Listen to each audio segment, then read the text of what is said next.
just realized my fan has been on this whole time, and there's no way in hell I'm refilming all of this, so sorry about the fan.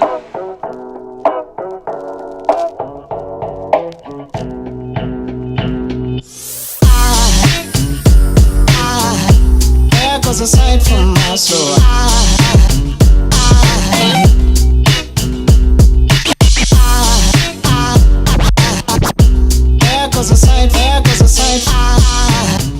Hello my dears, and welcome back to my channel. For those of you who don't know me, my name is Pamela, and today is day 2 of my One Palette for a Week series. In case you missed day 1, it'll always be linked down below, but if you're not interested or curious, just know I am using the Jaclyn Hill palette this week, and I'm super duper excited to use it because this is one of those things that, like, I wanted so badly, but I don't find myself reaching for it as often because, let's face it, this thing is ginormous and so, like, not travel friendly, and it requires a lot of digging in my drawer to, you know, take it out.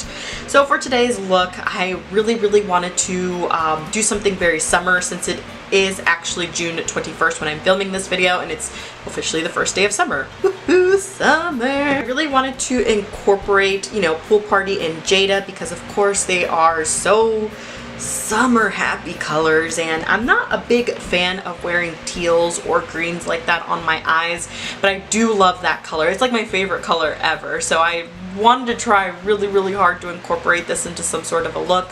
And I'll be straight up honest with you, there is one part of the video where I only show you what I did to one eye because I was kind of experimenting with the other, since I didn't know how to, you know, make it look like a gradient or blend it into one another. So I did struggle with this look, you know, for a little bit. I couldn't really quite figure out what transition or color combinations I could use up top to incorporate these two without it making it look clownish or muddying or whatever. So I did struggle a little bit, but in the end, I feel like the look isn't my favorite, but it's not the worst that I've done. I really like it. It does incorporate the summery colors that I wanted to use today.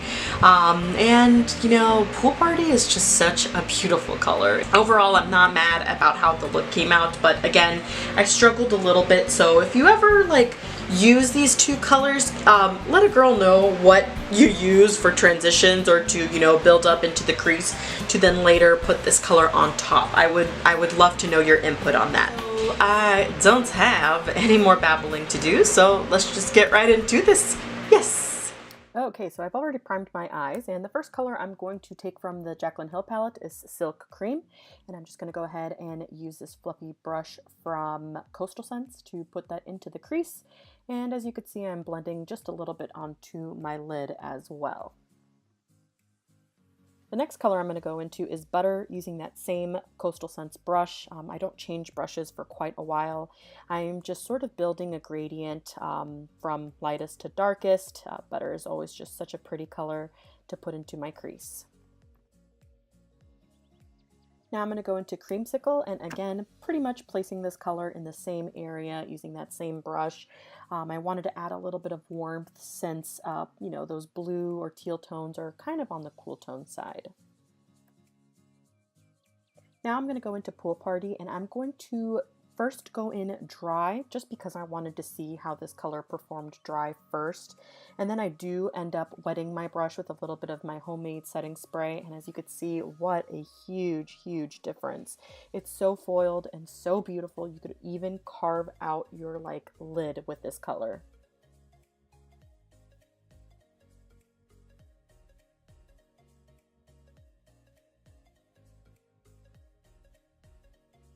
Now I wanted to add a little bit of a darker color on the outer V, so I went in with Diva, and Diva is such a pretty green as well, and it's also a foiled shadow, so I figured that Diva and Pool Party would look gorgeous together.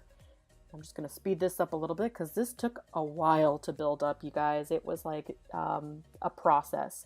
And then Diva was also so pigmented and so foiled when I wet it that I was able to create this like little wing.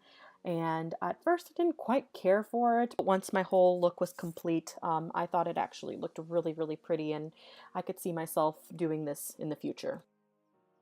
Now I'm going to go into Jada, and this is the part where I only have one eye to show you because I experimented on the other eye. I wanted to incorporate Jada in here somehow on the top lid, so I put it just right above that crease to blend out the Pool Party and the Diva color, and I was uncertain about it first. This is where I think I struggled, and I sort of placed a little bit of Jada, then blended it out with a clean brush, and then I just went back and forth for quite some time. I put on all my face makeup, and for the lower lash line, I again started with Jada. Jada was really, really pretty on the lower lash line, and I just sort of blended that out, giving it a little bit of a smoky effect. Then I went back into Diva with a small, like, angled brush, and I sort of just focused this color on the outer part of my lower lash line to connect with the top part of my eyelid there. Then I went back into Pool Party, and I wanted to create that same effect that I had on the top lid on the lower lash line because I thought it just looked so pretty. The only thing I feel like I missed out on was having a teal eyeliner. I don't have one, but now I feel like I need to get one because this look, the only thing that it was missing was that teal liner. Then I went into Beam, and I highlighted my inner corners with it, and I also just placed like the slightest bit of it onto my brow bone, which I forgot to show you, but I did that, okay? And then, of course, last but not least, I went in with a ton of mascara. And that's all I've got for you guys today, so hopefully you enjoyed day 2 of my One Palette for a Week series. I am excited to continue to experiment with this palette since I haven't really dabbed into it much. And if you're curious, on my lips, where is it? I am wearing the ColourPop Lippie Stick in the shade Aquarius. This has always been my go-to nude, even though right now it just looks so good because I'm even darker now, and I'm amazed about how great this always just looks on me and how it could just look so amazing on all different types of skin tones. So yeah, if you like this video, please don't forget to give it a thumbs up, subscribe to my channel, and spread my love for makeup, and I will see you guys tomorrow. Bye-bye.